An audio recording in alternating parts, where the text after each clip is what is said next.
सोचो आप घर में बिल्कुल अकेले हो और आधी रात को अचानक किसी के चलने की आवाज आए। जब आप देखने जाओ तो सामने इंसान नहीं, एक एलियन खड़ा हो। आज की मूवी में एक लड़की को पूरी रात ऐसे ही खौफनाक एलियंस से बचकर सरवाइव करना है। क्या वो बच पाएगी? जानने के लिए वीडियो को एंड तक जरूर देखिए। आज की फिल्म 2023 की एक साइंस फिक्शन थ्रिलर मूवी है जिसका नाम है no one will save you. Film की शुरुआत झील के किनारे बने एक घर से होती है जहां ब्रिन नाम की एक नौजवान लड़की बड़ी बेचैनी के साथ अपने दिन की शुरुआत करती है। वो अपने लिविंग रूम में रखे एक छोटे से शहर के मॉडल को ठीक करती है और फिर एक ग्राहक के लिए सिल रही ड्रेस को पूरा करती है। ड्रेस पैक करने के बाद वो बाहर निकलती है और शहर जाने से पहले अपने आंगन में सूखी हुई घास के एक घेरे को फिर से हरा भरा करने की एक नाकाम कोशिश करती है। रास्ते में वो एक घर के पास रुकती है, इस उम्मीद में कि जिस आदमी को वो पसंद करती है उसका ध्यान अपनी ओर खींच सके, लेकिन वो आदमी उसे पूरी तरह से नजरअंदाज कर देता है। शहर पहुंचकर वो चुपके से अपने पैकेट एक मेल बॉक्स में डाल देती है और फिर अपनी माँ की कब्र पर जाती है। ब्रिन की सोशल एंजाइटी साफ दिखाई देती है। आसपास से आती आवाजें सुनकर वो हड़बड़ी में वहां से निकल पड़ती है और सड़क पर चल रहे एक बुजुर्ग जोड़े से बचने के लिए वो अपनी कार को घुमाकर दूसरे रास्ते से जाने तक की हद तक चली जाती है। आखिरकार जब वो अकेली घर लौटती है तो ब्रिन मॉड नाम की एक सहेली को खत लिखती है। इस खत में वो अपने माता पिता के बारे में बताती है। इसके बाद वो एक पैकेट के आने का बेसब्री से इंतजार करती है जिसमें उसके छोटे से शहर के मॉडल के लिए एक नया हिस्सा होता है। वो खुशी खुशी अपनी रोजमर्रा की गतिविधियां जारी रखती है, जैसे डांस का अभ्यास करना, खाना बनाना, फोन कॉल ना उठाना और अपने बरामदे में बैठकर खाना खाना। मॉड, जो ब्रिन की बचपन की सबसे अच्छी सहेली है, को खत लिखने के बाद वो एक किताब पढ़ती है और सो जाती है। उसी रात अचानक घर की सारी लाइटें अपने आप जलती और बुझती हैं। तभी बाहर से आती एक आवाज सुनकर ब्रिन की नींद खुल जाती है। बाहर कोई अनजान जानवर होता है जिसने शायद उसके कूड़ेदान को उलट पुलट दिया होता है। ब्रिन इसे मामूली बात समझकर नजरअंदाज कर देती है और अपने कमरे से बाहर निकलती है। वो देखती है कि घर की लाइटें नहीं जल रही हैं और उसका मुख्य दरवाजा खुला हुआ है। उसके लिविंग रूम में एक परछाई घूमती हुई दिखाई देती है और साथ ही अजीब अजीब आवाजें भी सुनाई देती हैं। अचानक वो परछाई तेजी से भाग निकलती है। ब्रिन सावधानी से सीढ़ियां चढ़कर वापस ऊपर जाती है और कम से कम आवाज करने के लिए अपने जूते उतार देती है। बदकिस्मती से वो जीव उसे देख लेता है। ब्रिन दौड़कर अपने कमरे में जाती है और अपने बिस्तर के पीछे छिप जाती है। वो जीव असल में एक दुबला पतला एलियन होता है जो ब्रिन के कमरे की तलाशी लेता है, यहाँ तक कि वो बिस्तर पर भी कूदता है। ब्रायन तुरंत अपनी खिड़की बंद कर लेती है। उसे नीचे से एक और आवाज सुनाई देती है, इसलिए वो अपने इकलौते हथियार के रूप में कर्लिंग आयरन लेकर चुपके से बाहर निकल जाती है। छत पर कदमों की आहट सुनाई देती है, इसलिए वो अपना सामने का दरवाजा बंद करने के लिए नीचे दौड़ती है। जब उसके घर की बिजली चालू होने लगती है तो वो घबरा जाती है और सब कुछ फिर से बंद करने के बाद वो जल्दी से फोन की ओर भागती है। उसकी योजना तब बाधित हो जाती है जब उसका फर्नीचर अपने आप हिलने लगता है, मानो किसी अलौकिक शक्ति द्वारा नियंत्रित हो। शांत होने के बाद वो लटके हुए टेलीफोन पर एक नजर डालती है, जिसे तभी एक एलियन की उंगलियां पकड़ते हैं और फोन को वापस अपनी जगह पर रख देते हैं। वो ब्रायन की सांसें सुन लेता है और उसके चेहरे के ठीक सामने फ्रिज का दरवाजा खोल देता है, फिर धीरे धीरे ऊपर से झांकता है। ब्रायन फ्रिज का दरवाजा धक्का देकर भागने की कोशिश करती है, लेकिन एलियन सामने का दरवाजा उखाड़कर उसे मारता है। वो अपने छोटे से कस्बे की ओर रेंगती है जिसे एलियन ने तबाह कर दिया है। एलियन अपनी शक्ति से ब्रायन को अपनी ओर खींच लेता है, जो अपने छोटे से कस्बे का एक टुकड़ा उठा लेती है और गलती से उससे एलियन के सिर पर वार कर देती है। एलियन ब्रायन के सामने ही मर जाता है, जो अपने सामने हो रही घटना से स्तब्ध रह जाती है। वो उस पर गिर पड़ता है और वो भाग जाती है। वो तब तक वहीं जम जाती है जब तक सुबह नहीं हो जाती। सदमे से बाहर आकर वो अपने जख्मों को देखती है और धीरे धीरे उस मरे हुए एलियन की तरफ बढ़ती है। ये पक्का करने के बाद कि वो सचमुच मर चुका है, वो उसके शरीर को एक कंबल से ढक देती है और 911 पर कॉल करने की कोशिश करती है। हालांकि ऐसा लगता है कि उसका फोन काम करना बंद कर चुका है। असल में उसकी सारी बिजली चली गई है, हालांकि उसने उसे ठीक करने की पूरी कोशिश की थी। उसकी कार भी काम नहीं कर रही है, इसलिए वो अपनी चोटों से लगे खून को साफ करने के लिए नहाने का फैसला करती है। वो तैयार होती है, अपने खुले हुए सामने के दरवाजे को एक सोफे से ढक देती है और अपनी बाइक लेकर शहर की तरफ निकल पड़ती है। रास्ते में वो देखती है कि मेल डिलीवरी ट्रक उसके क्रश के टूटे फूटे घर के सामने पलट गया है। ब्रिन घर की तरफ दौड़ती है और देखती है कि वहां सूखी घास के कई घेरे बने हुए हैं, ठीक वैसे ही जैसे उसके अपने आंगन में थे। आखिरकार वो शहर पहुंच जाती है और पुलिस स्टेशन की तरफ जाती है, जहां उसे मॉड के माता पिता मिलते हैं। माँ उसके चेहरे पर थूकती है और गुस्से में वहां से चली जाती है, जबकि पिता उसे नफरत भरी नजरों से देखते हैं।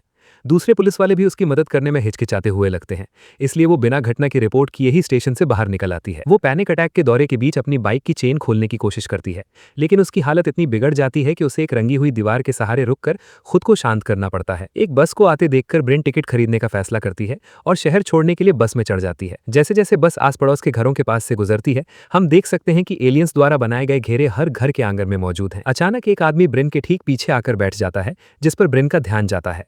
जैसे ही वो अपनी सीट बदलने की कोशिश करती है, वो उसे पकड़ लेता है और ब्रिन देखती है कि उस आदमी के गले के अंदर एक एलियन जैसा जीव मौजूद है। वो वहां से भागने की कोशिश करती है, लेकिन वो आदमी और एक दूसरी संक्रमित महिला उसका पीछा करने लगते हैं। ये देखकर ड्राइवर बस रोक देता है और ब्रिन नीचे उतर जाती है, जबकि वो संक्रमित आदमी धीरे धीरे उसका पीछा करता रहता है। आखिरकार वो एक निजी जमीन पर पहुंच जाती है, लेकिन पास ही लोगों के चीखने चिल्लाने की आवाज सुनकर वो रुक जाती है। वो दौड़ती रहती है और उसे एक चर्च दिखाई देता है जिसके सारे दरवाजे बंद हैं।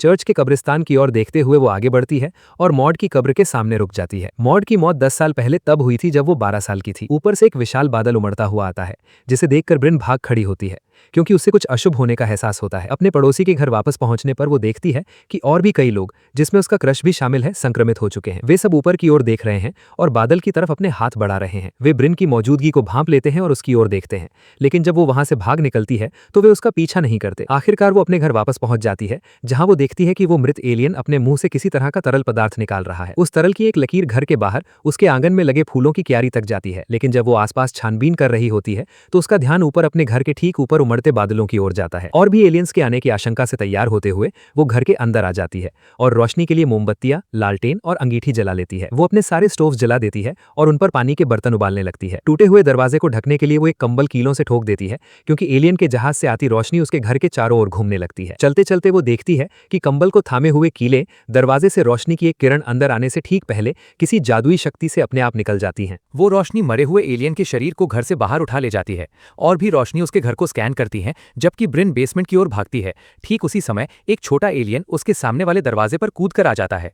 वो एक ऐसे दरवाजे से बाहर भागने का प्लान बनाती है जो बाहर की ओर खुलता है, लेकिन वो सफेद रोशनी एक बार फिर अंदर आती है और उस दरवाजे को तोड़ देती है, जिससे उसे छिपने पर मजबूर होना पड़ता है। वो देख सकती है कि एक और एलियन अंदर आ रहा है और बेसमेंट में उसे ढूंढ रहा है। ब्रिन एक कैंची उठाती है और मेज के नीचे छिप जाती है, लेकिन वो एलियन की नजर में आ जाती है। एलियन अपनी जादुई शक्ति का इस्तेमाल करके उससे कैंची छीन लेता है और उससे बात करने की कोशिश करता है। वो मॉड के साथ उसकी फोटो वाला फ्रेम भी उठा ले जाता है, जिसमें उसकी काफी दिलचस्पी लगती है। ब्रिन किसी तरह ऊपर की मंजिल पर भागने में कामयाब हो जाती है, लेकिन वो छोटा एलियन उसे ढूंढ लेता है और उस पर हमला कर देता है। खुद को छुड़ाने के लिए वो उसे काटती है और उबलते पानी से भरे बर्तन उस पर फेंककर पलटवार करती है। भागते समय वो सफेद रोशनी पूरे घर में फैल जाती है और ब्रिन के हाथ में पकड़ा बर्तन दीवार से चिपका देती है, मानो रोशनी ने उसे जोर से धकेला हो। वो छोटा एलियन उस रोशनी के बीच से गुजरता है और उसके बाद किसी तरह शांत हो जाता है। वो एक अजीब सा पोज बनाकर बिना हिले डुले खड़ा हो जाता है। ब्रिन इस मौके का फायदा उठाकर एक कमरे में घुस जाती है और दरवाजा बंद कर लेती है, लेकिन वो छोटा एलियन फिर से हिंसक हो जाता है और दरवाजा तोड़ने की कोशिश करने लगता है। वो खिड़की से बाहर भागने की कोशिश करती है, लेकिन वो छोटा एलियन उसका टखना पकड़ लेता है और उसे घसीटकर वापस कमरे में ले आता है। ब्रिन उसे दूर धकेलने के लिए एक पोंछे का इस्तेमाल करती है।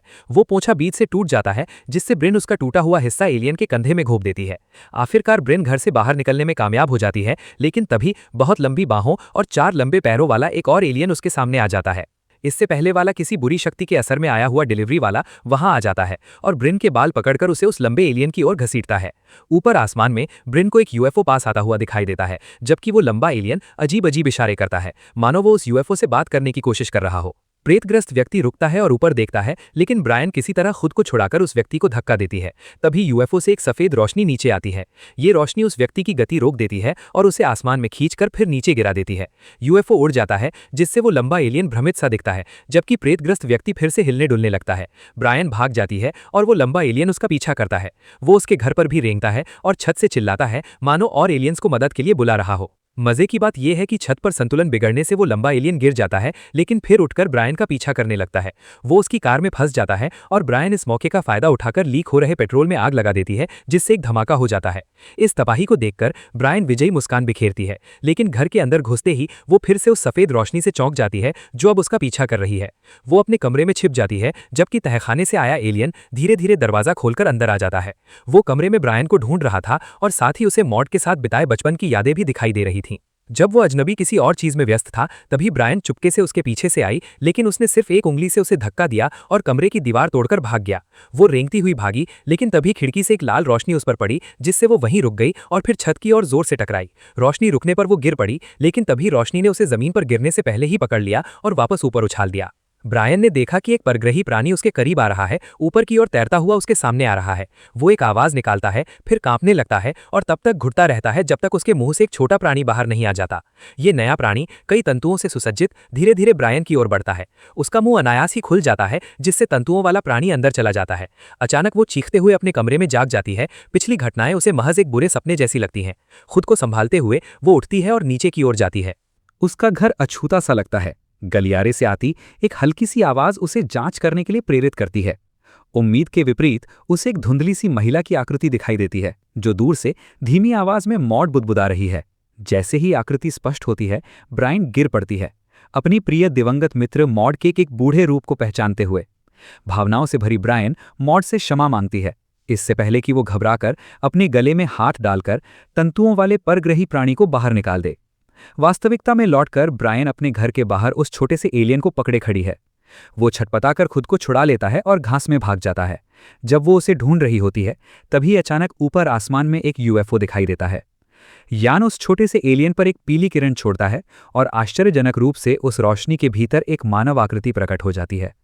जैसे ही वो छोटा एलियन उस नवगठित प्राणी के मुंह में प्रवेश करता है, ब्रायन भय से भरकर पास के जंगल की ओर दौड़ पड़ती है। यूएफओ ऊपर उठता है और आकाश में मौजूद कई समान यानों में शामिल हो जाता है। जंगल के भीतर ब्रायन का सामना अपनी ही हूबहू प्रतिकृति, अपनी हमशक्ल से होता है, जो एलियन प्रक्रिया द्वारा पहले ही पैदा हुई थी। अविश्वास से जमकर वो अपनी जुड़वा बहन के बुरे इरादे को तब तक नहीं समझ पाती जब तक कि एक चाकू उसकी बगल में नहीं घुस जाता। वे गले मिलते हैं, जबकि उसकी हमशक्ल उसे लगातार चाकू मारती रहती है। लेकिन हताशा में ब्रायन हथियार छीन लेती है और उसका इस्तेमाल अपनी हमशक्ल को जानलेवा रूप से घायल करने के लिए करती है, जो उसकी बाहों में दम तोड़ देती है। कुछ देर बाद ब्रायन जंगल से बाहर निकलती है और उसका सामना एक और लंबे एलियन से होता है। तभी एक सफ़ेद रोशनी नीचे आती है और उसे यूएफओ में ले जाती है। वो अंधेरे यान के अंदर जागती है और उसके पास कई इंसानी कद के एलियंस आते हैं।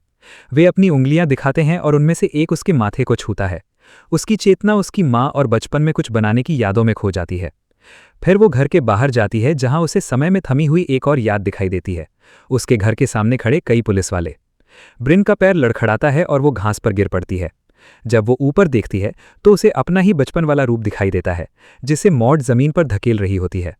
वो खुद को एक बड़ा पत्थर उठाने से रोकने की कोशिश करती है, लेकिन कोई फायदा नहीं होता, क्योंकि उसके अतीत वाले रूप ने उसी पत्थर से मॉड के सिर पर वार किया था, जिससे उसकी मौत हो गई थी। पलक झपकते ही ब्रेन अब एक मेज की दूसरी तरफ अपने बचपन वाले रूप के सामने बैठी है। छोटी ब्रेन मॉड के लिए एक चिट्ठी लिख रही है, लेकिन वो आगे नहीं लिख पाती क्योंकि बड़ी ब्रेन रोने लगती है। बड़ी ब्रेन अपना हाथ अपने बचपन वाले रूप की तरफ बढ़ाती है और जब वे एक दूसरे को देखते हैं तो उन पर एक सफ़ेद रोशनी पड़ती है। इसी बीच एलियंस दूर से यह नज़ारा देख रहे होते हैं और उसे उन भ्रमों से बाहर निकाल लाते हैं। एलियंस आपस में बात कर रहे होते हैं कि उसके साथ क्या किया जाए, और जब यूएफओ से एक तेज रोशनी निकलती है तो उसे उसी सफ़ेद रोशनी के जरिए वापस धरती पर भेज दिया जाता है। ब्रेन कंक्रीट की सड़क पर लेटी हुई है और रात के आसमान में यूएफओस को रंग बिरंगी रोशनी चमकते हुए देख रही है। वो हंसती है, ऐसा लगता है जैसे उसे इस पागलपन में भी सुकून मिल रहा हो। कुछ देर बाद अब कहीं ज्यादा आत्मविश्वास से भरी ब्रेन अपने दिन की शुरुआत की तैयारी करती है और साइकिल चलाते हुए अपने पड़ोसी के घर जाती है। वो अपने क्रश और दूसरे लोगों को हाथ हिलाकर नमस्ते करती है, जो असल में अभी भी एलियंस के असर में है। फिर भी ऐसा लगता है कि वो अपने बदले हुए पड़ोसियों के साथ काफी मजे कर रही है। वो शहर के बीचों बीच अपने क्रश और दूसरे संक्रमित लोगों के साथ नाच रही है। फिल्म का अंत एक ऐसे दृश्य के साथ होता है जिसमें यूएफओस शहर के ऊपर आसमान में उड़ते हुए दिखाई देते हैं। ऐसा लगता है जैसे पूरे इलाके पर अब उन्हीं का कब्जा हो गया हो। और इसी के साथ इस कहानी का एंड हो जाता है।